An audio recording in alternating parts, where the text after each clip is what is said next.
If you know where Paris, California is, I'm sorry. So we have the anxious extern. So I was asked to show up at the law firm at 9 a.m. I showed up at 7:30 a.m. because I was afraid I might be late. I showed up at 7:30 a.m. despite doing extensive research and a run through the day before to see how long the commute would be. A 90-minute commute filled with anxiety coping methods such as the extended breath holding and finger pinching. I remember standing outside the tall window-covered building in my light gray suit, trying to find a way to kill the time. Questions and thoughts flooded my brain about how early is too early, or whether I looked presentable enough. Gum. I need gum. I thought to myself. I used my phone to Google convenience stores and found a 7-Eleven around the corner on the other side of the block. Upon arriving at the gum section, my inner voice hurls advice at me. Gum is a terrible idea. You're going to look like a fool. Get breath mints. While walking back to the building where I would spend the next 2 months, I remember looking around and seeing all these people going about their day just trying to get to work. The average person would think they're thinking about their own lives. My brain had convinced me that they were all judging me. They were all judging every single aspect of my being and wondering why this weird guy in a suit was walking around their city. You're in a city with 700,000 people, and you were here all by yourself. What made you think you could spend 2 months without your wife and child? What made you think you could make it through this summer without Harvey? Harvey is my service dog who helps me with my anxiety and other issues. The inner voice suggested, walk around the block and memorize absolutely everything you can. But while you do that, look up the law firm's website and memorize all of the attorneys' faces and names. To the northeast, there was a little triangular park.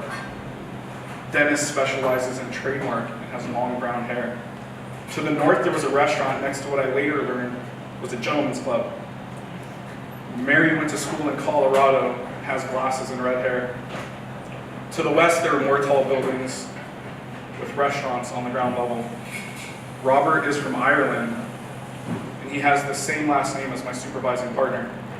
To the south, the metro station. Colin used to work at the FCC and has a last name never heard before. The building is U-shaped, and I will be in the north portion. It was time. It was time to walk in. I opened the door, and I felt that rush of air one experiences when walking into large buildings. Did it mess up my hair? Dean Smith, I promised. I did my hair. I walked up to the security desk to check in. My inner voice provided encouragement as only it can. The security guard is going to think you don't belong here. He's going to send you away. You're not going to be able to go upstairs, and the law firm isn't going to let you stay. I get to the desk and I introduce myself. The security guard looks at me and says to take the elevator up to the 8th floor. I enter the elevator, I push the button, and the doors close. The elevator begins to rise along with my anxiety, and in those few moments in the elevator, I begin to question my life up to that point. You're just a poor guy from California. What are you playing at? Your family isn't educated, you don't belong here.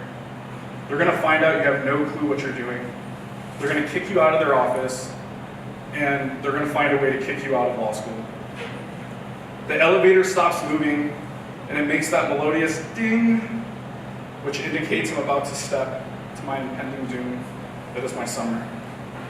I stepped into the foyer. The next few hours were a blur of, here's your office, it's a conference room, shake hands. Here's your pass, shake hands. There's a gym downstairs, shake hands. Here's the kitchen, shake hands.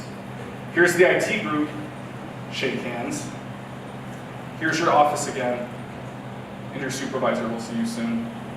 My office was more than just a conference room. It looked like a castle with one oddly shiny wall opposite my desk, which I learned an hour later was a giant whiteboard when the managing partner came and started drawing pictures on it in bright red marker.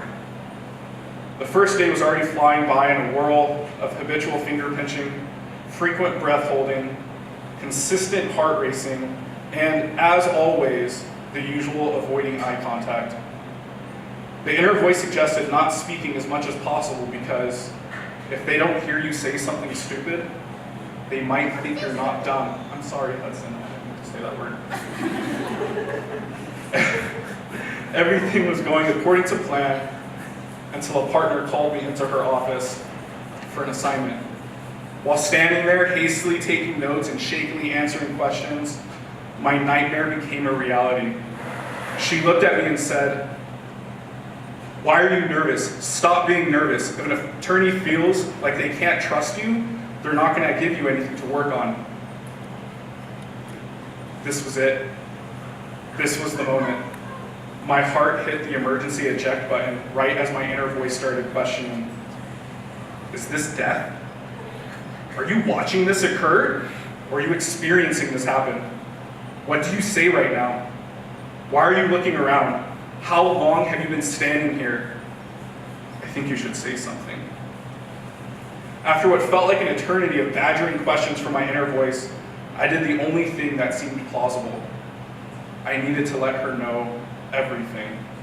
When I say everything, I'm talking about the fact that I was essentially about to unload the deluge of self-doubt and anxiety-inducing thoughts.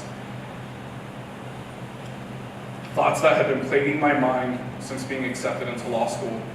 With tears streaming down my face, I let her know all about my emotional complications, my self-doubts, and anxiety. I told her all about how Melinda, Hudson, and Harvey were back in California, while I was going to be all alone for 2 months. I held my breath and pinched as hard as I could as I hit my lowest point. Time to pack your bags. There's no way they're going to let you stay after that. Maybe you should just start running now. "I am so sorry," began the partner, and was once originally a giant made of stone, was now a normal human of flesh and blood. What the heck is going on here? "Look at the photo on her desk. She's a mom," screamed my inner voice. Her countenance had changed, and the hawk-like eyes peering through my soul moments earlier were now soft. She let me know, first day jitters are normal, and you wouldn't be here if you couldn't handle it. She finished giving me my assignment and invited me home to her home to visit her dog before sending me on my way.